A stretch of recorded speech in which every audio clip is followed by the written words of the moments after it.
thought I would go through this book called Zentangle Basics 1, and I don't know how many of them there are out there, but I know there's quite a few. But if you are just learning about Zentangling or want to learn about it, I highly recommend this book because it's the one that I got when I first did Zentangling. It's really, like I said, a great way to get started. So I'm not going to actually go into much to what Zentangling is and the whole history behind it, because there's plenty of resources online. You can go to zentangling.com to pretty much learn and get started with anything that you want with it. But so this is more just kind of a what's inside this book sort of review. So when you open it up here, it just kind of has a little bit of history of Zentangling and what you'll need to get started, which isn't much. A pencil, a black permanent marker, which I think most people use these micron pens because they work the best, I think, in my opinion. A pencil, I like to use a 2B artist pencil because it's got a nice soft lead on it that's good for shading. And smooth white paper. You can also get these Zentangle die cut paper tiles, which are kind of cut to a specific size, which I have never done because really you can Zentangle on anything. I mean, you can Zentangle on, any paper that you have around. It's kind of fun to use, like these. I really like these sketch pads here that are meant specifically for sketching because they have a nice feel to them, the paper does. So I also would like to preface this by saying that you don't really have to be an artist or know how to draw in order to do this. It may seem like you do, but I can tell you that I cannot draw anything. I can't draw a person, a bird, an animal of any kind. I can't really draw a scenery. I mean, I have very, very basic drawing skills. Don't be discouraged if you can't draw and think I can't do that. Everybody can doodle, I think. I don't know. It just, you get a piece of paper and you draw shapes on it. It doesn't matter if you're good at them or not. If you enjoy doing them, you can make it. Every person can sit down and Zentangle, and everybody's Zentangle is going to look a little bit different. So anyway, that being said, like I said, I'm not going to go into a lot of the history of what Zentangling is, but just in case you are hearing about it for the first time, a traditional Zentangle is basically, I'm not going to read this word for word, but you basically just take, a piece of paper, start with something that has a small square in it, and you just draw 4 dots in a pencil, and then you connect the dots to make a square, and then you do what's called a string, and that's basically taking a shape, whether it's a zigzag or a loop, or you're basically dividing this square into different sections, because what you're going to then do is fill those sections with different tangles. Now, you may be saying, what's a tangle? Well, a tangle is basically just a doodle that somebody has created, and they gave it a name, and it's something that they teach you how to do in this book. For example, crescent moon. And I really like this book because it shows you in detail basically how to do that tangle. It has the first step where you just do this, and then the second step in red, how to do that, and then the third step, fourth step, and then what it does is it shows you variations, because you can do it exactly like it shows, or you can do a variation of it and use it just sort of as a springboard for inspiring another shape or design. You just kind of take it for what it is. You just use those either, like I said, as they are, or just for inspiration. So that's basically what this book goes on to do, is show you in detail how to draw a few of the tangles, because there's a billion of them out there. You can get online and go to, I think one is tanglepatterns.com, and there's just thousands of free tangles that you can go to get for inspiration. So this one's called Printemps, and it shows you basically it's just filling a space with swirls, and you can put them close together, you can fill them with dots, you can color them, like I said, just use that as inspiration to make your own. Hollybaugh, I love my personal preference. I almost always have swirls in my Zentangle designs, and I love to do Hollybaugh.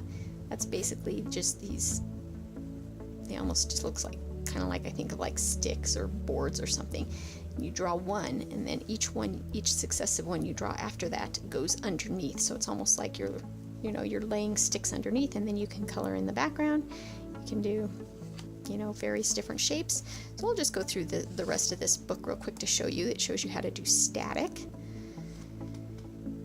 And then here, this is just an inspirational page that shows you how to kind of incorporate Zentangles into maybe other doodles that you like to do, and it shows that there's, you know, basically no end to what you can fill with tangles. So, and it tells you, I mean, this is great for kids because it's got hand-eye coordination, manual dexterity, how to follow instructions, how to complete something step by step, so how to turn mistakes into positives. That's another thing I do know, that sort of the keys that they try to stress in Zentangling is to you know, kind of go with the flow. There's no mistakes really. You know, you may set out to do a design and then all of a sudden the line goes wrong, and you technically aren't supposed to say, oh, I'm going to start over again because it, you know, I did it wrong, you know, or erase it. You're supposed to basically kind of take your mistake and turn it into maybe a different design, or the key is you're not really supposed to use an eraser. You're supposed to just go with it. And then it goes on to show more different tangles. Charts.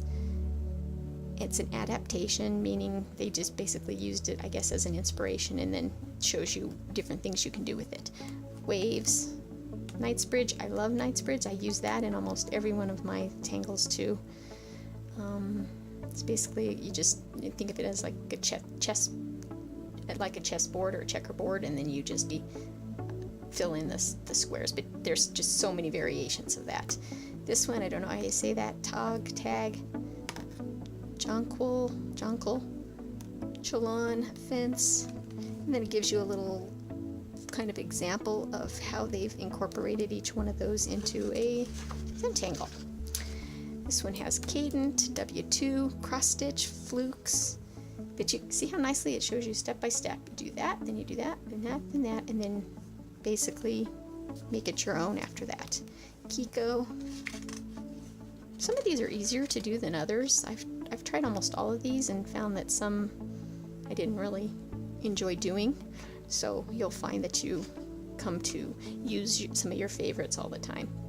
Cubine, squares, growth, swirls, queen's crown, king's crown, cornrows, and then it shows you sort of how to incorporate it. Now this one, notice they sort of went out of the boundaries a little bit with it, and you can do that to give it a little bit more dimension. And shows how you can incorporate it into scrapbook pages. And then what I like about this book, now at the beginning it says Expanded Workbook Edition. I do not know if there's one that doesn't have that, but I highly recommend if you get this book that you get the one that has the Expanded Workbook Edition, because at the end it's got all these places for you to practice. It's got warm-up exercises, and it'll show you lines. Now these are all ones I've done, and the only reason I know that, sometimes it's hard to tell, is because I've dated them. So this one I haven't quite finished, and I actually just started that yesterday. But it shows like, oh, here's lines. Come up with a Zentangle that uses all different kinds of lines. So that's pretty much what I came up with. This one was circles, and I came up with that. This I just kind of used, looks like a combination of some that I've known, like I don't know what design that is. I use that design a lot. Waves, ovals. So lots of places to do some warm-up exercises. Swirls, that's my variation. I mean spirals, swirls, I did these. And then there's spaces for you to draw your own again. Lightning bolts, crescents. So even if you don't really like the design, I do recommend practicing doing them, because it kind of lets you know which ones you like to do and which ones you don't. Hollyba, this is the one I said I use this a lot. Whenever I just can't think of something to put in a space, I'll always stick that in there. More places to practice. Cadent, Kiko. And then I like this because the tiles get a little bit smaller, so you can just pick one design. And, you know, like this is Cadent, but this was my variation of it. So, Kiko. That one I found kind of difficult to do. I don't know why. but I don't use that one very much. But everybody has their own personal preference. And then at the end, I like it because as you practice your shading, you might think, oh, I don't know how to shade, but there is no wrong way to shade. I mean, you basically just, wherever the lines are, you can decide what you want to, and you don't even have to shade, really. I mean, you can just do your Zentangle and leave it as that. But I usually just either shade inside the lines or outside the lines, depending on whether you want something to look like it's popped out or popped in. I know that doesn't make any sense. I can't really explain.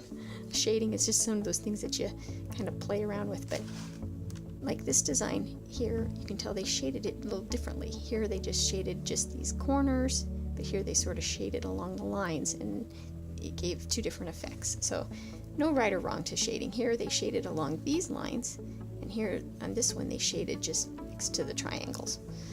So, but you could see it gives it dimension. You can shade sort of just underneath it like that, so the whole design looks like it's sitting on top, or you can shade the actual, inside them to make them look more dimensional that way. Same thing again, they shaded it two different ways, so you can see when I shade, I basically just use one of these pencils, and then you can get these paper blending sticks that I had never used one of these before. They're really easy to use, but it just sort of makes, like I'll show you right here, you kind of color with the pencil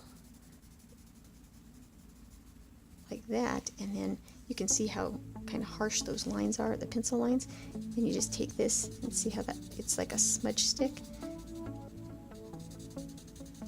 and it sort of smudges your pencil.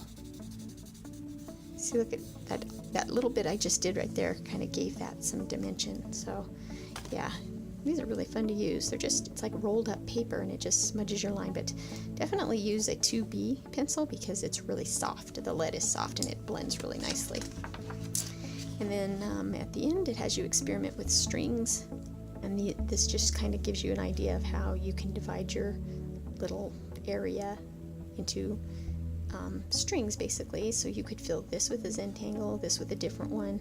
You can maybe make these two the same, and make them sort of mirror images of each other, fill the whole thing with something different. I mean, there just is no right or wrong to how you do it, but it just gives you a space, and you can say, hey, I'm gonna fill it, each one with a different design, or yeah. And then at the very end, it shows once again the 25 tangles that are in this book, so you can refer back to this for reference anytime you need inspiration on how to fill something up. With that being said, maybe I'll go ahead and just do a quick tangle for you, and you can kind of see how it's done.